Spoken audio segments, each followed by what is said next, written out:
নমস্কার। ক্রিকেট এরিনায় আপনাদের স্বাগত। প্রতিবারের মতো আবারও আমি চলে এসেছি একটি প্রতিবেদন নিয়ে। আপনাদের কাছে আমার রিকোয়েস্ট, এই প্রতিবেদন যদি আপনাদের ভালো লাগে তাহলে একটি লাইক, শেয়ার, সাবস্ক্রাইব করে আমাদের পাশে থাকবেন। আপনারা অনেক ভালোবাসা দিয়েছেন, তাই আজ একটু এগোতে পেরেছি। আর একটু ভালোবাসা দিন। আশা করি এই প্রতিবেদন ভালো লাগবে। আর প্রতিবারের মতো আমি আপনাদের সঙ্গে আছি শফিকুল। তো চলুন শুরু করা যাক। গতকাল ইন্ডিয়া ও ইংল্যান্ডের ম্যাচ হয়ে গেল, আমরা দেখলাম। ইংল্যান্ড শেষ করলো কোথায়? 13.5 ওভারে তাদের প্রয়োজনীয় রান তুলে ফেললো। 159 রান তুলে ফেললো।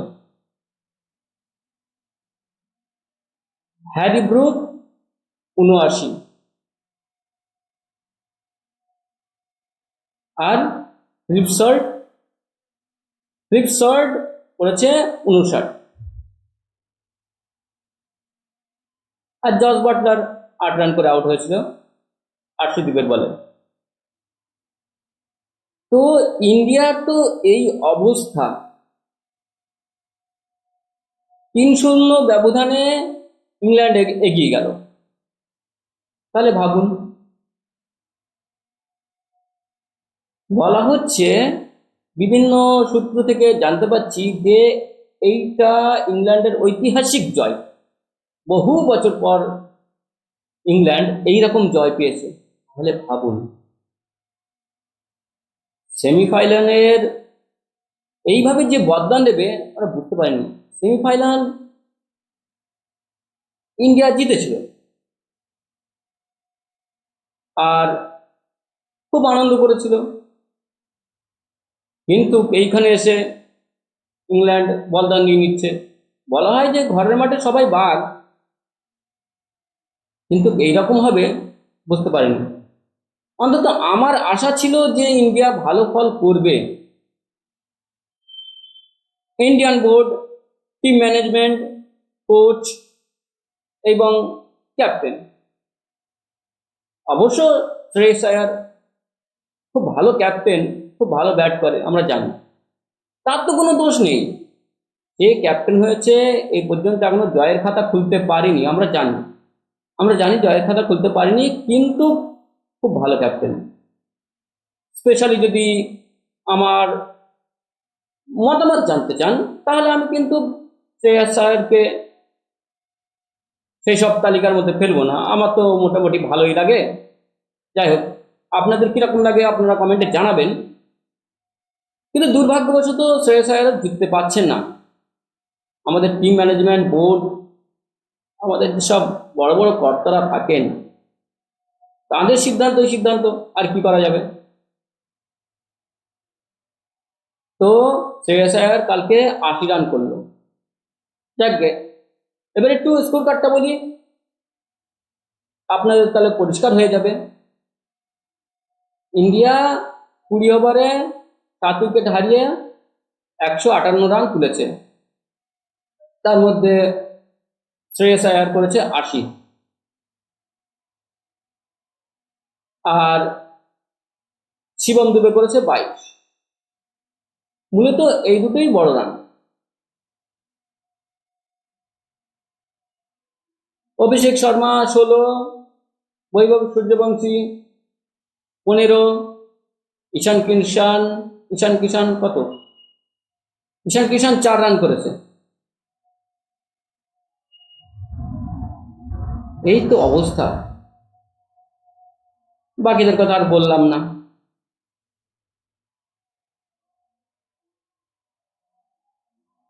তেমন কোনো আর কেউ রান করতে পারেনি। যদি বলতে চান তাহলে শ্রেয়স আয়ার আর শিবম দুবে ছাড়া কেউ দাঁড়াতে পারে না। ঠিক আছে, কেউ দাঁড়াতে পারেনি। আর কি বলবো, কিছু বলার নেই। তাহলে আমি আপনাদের কাছে প্রশ্ন রাখছি,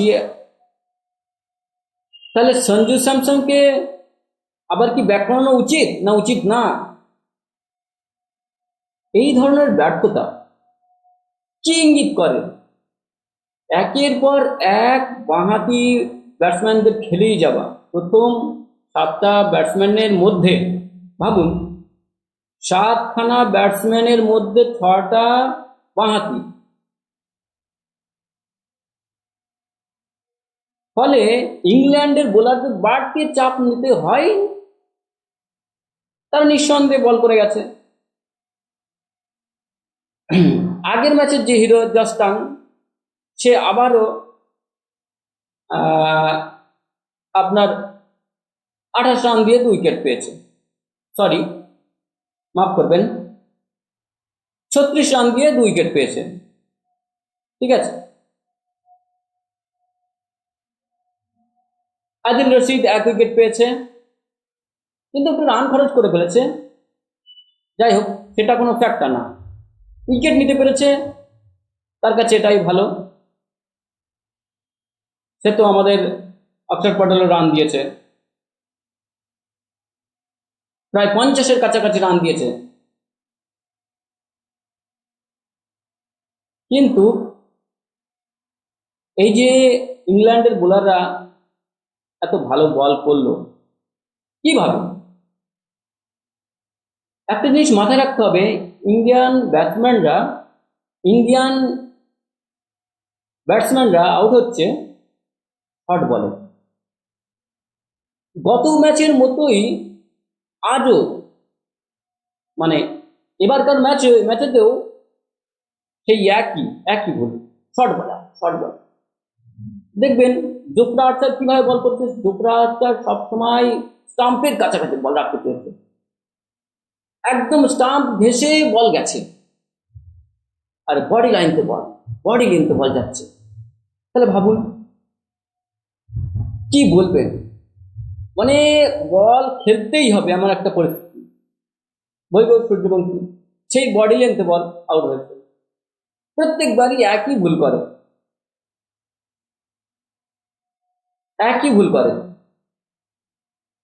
ঈশান কিষান, তিলক বর্মা, এগুলো কি কি হচ্ছে?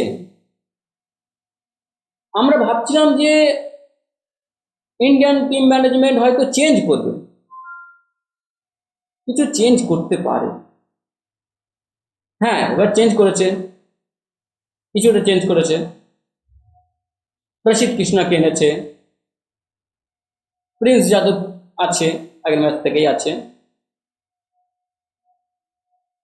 কিন্তু এটা দিয়ে আর কতদিন চলবে ভাবুন তো। আচ্ছা, আমরা বিকল্প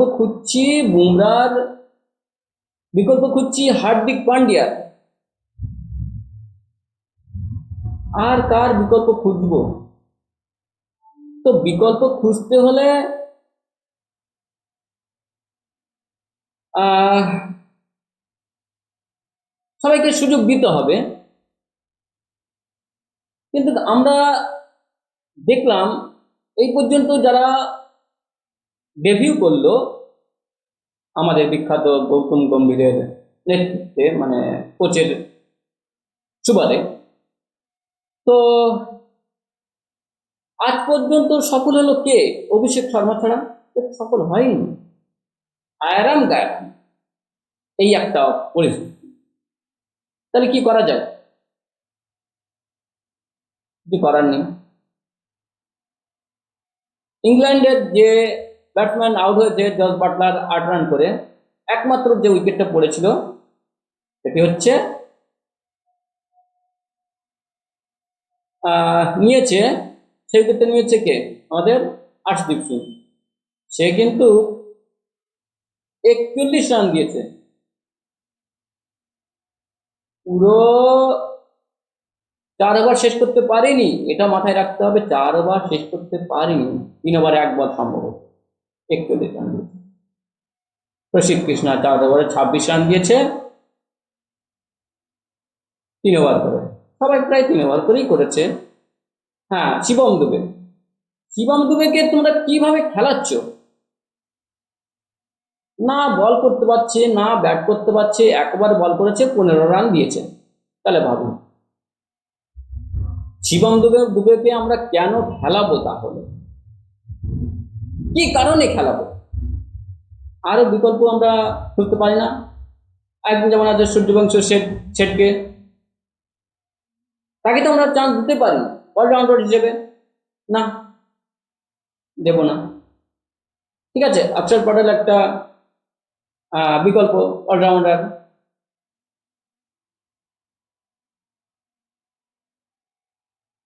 কি রান করলো, কেউ তো কিছু করতে পারলো না, ওই 22 রান আর 80 রান ছাড়া।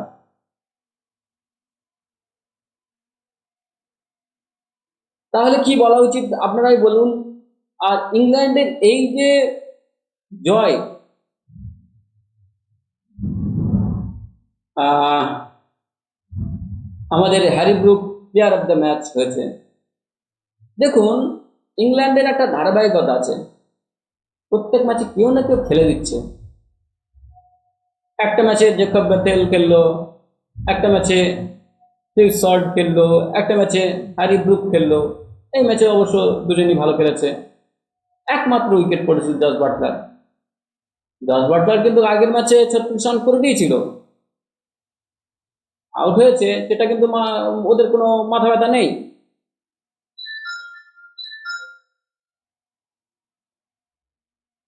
তো আপনারাই প্রশ্ন তুলুন, আমরা আর কি বলবো? আপনাদের কাছে প্রতিবেদন রাখছি।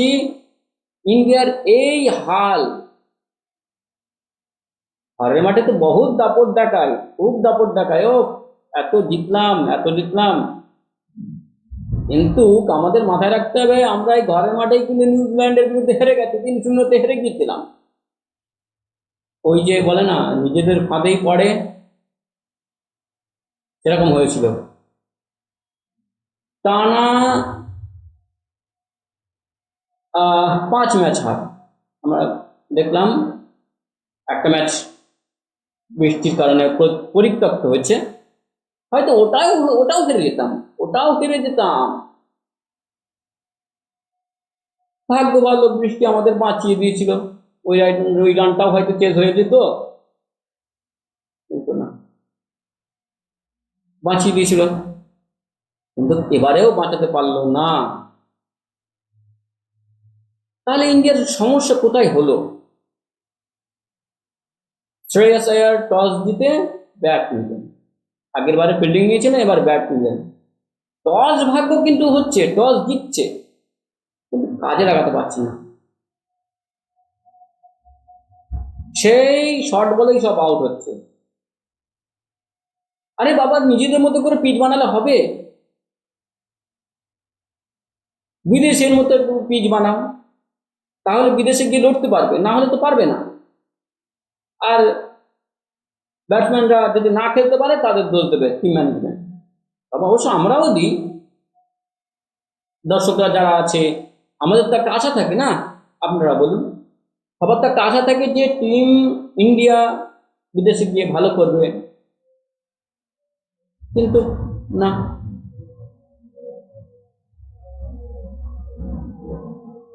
হাই হাই, কি আর করা উচিত, কি বলবো? এই চরম ব্যর্থতার পর তাহলে কি পুরনোদের আবার ফিরিয়ে আনা হবে, নাকি সেই একই টিম নিয়ে ইন্ডিয়া চালাবে? এরপর কিন্তু 3টে ওয়ানডে আছে, 3টে ওয়ানডে, সেখানেও কি আমরা ওই রকম হেরে যাব? আরেকটা ভাবুন, এবার কিন্তু আর লাস্ট ম্যাচ আছে, লাস্ট ম্যাচে কি আমরা জিততে পারবো? আমাদের অস্তিত্বের লড়াই নিয়েই তো সংকটে পড়ে গেছি, আমাদের অস্তিত্ব বাঁচাতে হবে। শেষ ম্যাচে জিতে আমাদের নীল কাটাতে হবে, না হলে তো আমরা হোয়াইট হাউস হয়ে যাব। তাহলে কি করা যায়? ইন্ডিয়াকে একাধিক পরিবর্তন করতে হবে। আর পরিবর্তন করে কি করবে ভাবুন, যেখানে 7টা ব্যাটসম্যানের মধ্যে 6টাই বাঁহাতি, প্রায় সবকেই খেলিয়ে দিল একজন ছাড়া। শ্রেয়াস আয়ারের হাতে আর কোনো বিকল্প নেই, এটাই বাস্তবতা। দেখা যাক কি হয়, পরের ম্যাচে আমরা অস্তিত্ব টিকিয়ে রাখতে পারবো জিতে, নাকি আবার সেই হেরে যাব। কি বলবেন আপনারা, জানাবেন কমেন্টে। কি আর বলার। হ্যাঁ, আর যেটা বলার, এই যে বয়সের দুহাই দিয়ে পুরনোদের সরিয়ে দেওয়ার একটা পরিকল্পনা, এটা কিন্তু একদম ঠিক না। আমরা যদি বলি ভুবনেশ্বর কুমারকে আমরা কি নিয়ে যেতে পারতাম না? যথেষ্ট ভালো বল করেছে তো, ভাবুন, যথেষ্ট ভালো বল করেছে আইপিএলে। মোহাম্মদ শামিকে ওয়ানডেতে এখনো খেলানো যায়, টেস্টে এখনো খেলানো যায়, কিন্তু টিম ম্যানেজমেন্ট তাকে ইগনোর করে খেলাচ্ছে যারা ভালো খেলতে পারছে না। এই যে প্রসিদ্ধ কৃষ্ণা কি এমন বল করে, প্রত্যেক ম্যাচেই রান দেয়। হ্যাঁ, দুর্ভাগ্যবশত এই এই ম্যাচে 3 ওভারে কম রান দিয়েছে,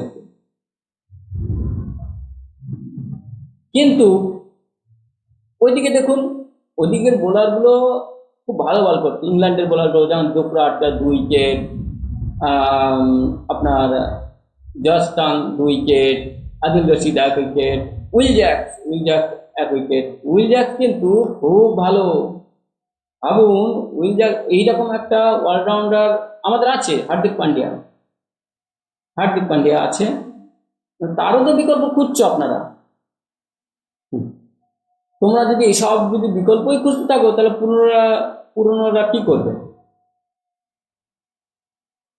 কি আর করার, কিছু বলার নেই।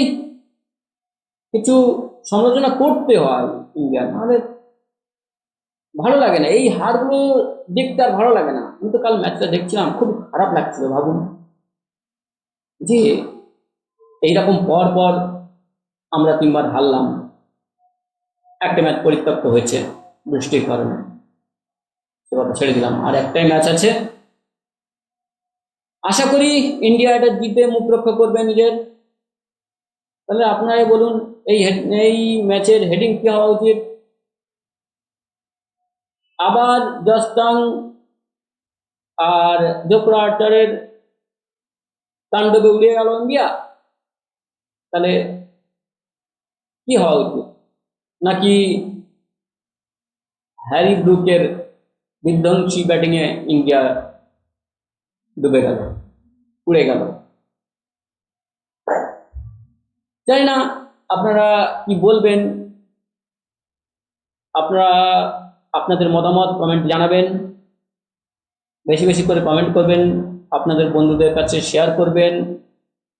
শেয়ার, সাবস্ক্রাইব, লাইক করবেন। যত শেয়ার করবেন তত ভালো লাগবে। আপনারা দেখুন, আপনার বন্ধুদের দেখার সুযোগ করে দিন। আর আমার এই প্রতিবেদন আপনাদের কেমন লাগলো, আপনারা অবশ্যই কমেন্ট করে জানাবেন। আর বেশি বেশি ভালোবাসা দিন, যাতে আপনাদের কাছে ভালো ভালো আরও প্রতিবেদন আনতে পারি। চেষ্টা করব আরও ভালো ভালো প্রতিবেদন আনার, এরকম বিশ্লেষণ আনার চেষ্টা করব। তাহলে আপনাদের কীরকম কন্টেন্ট প্রয়োজন, আপনাদের কী ধরনের কন্টেন্ট লাগবে, আপনারা জানাবেন। তো আজকের মতো বিদায় নিচ্ছি এই কন্টেন্ট থেকে। ভালো থাকবেন, সুস্থ থাকবেন, আর আমাদের ভিডিও দেখতে থাকবেন।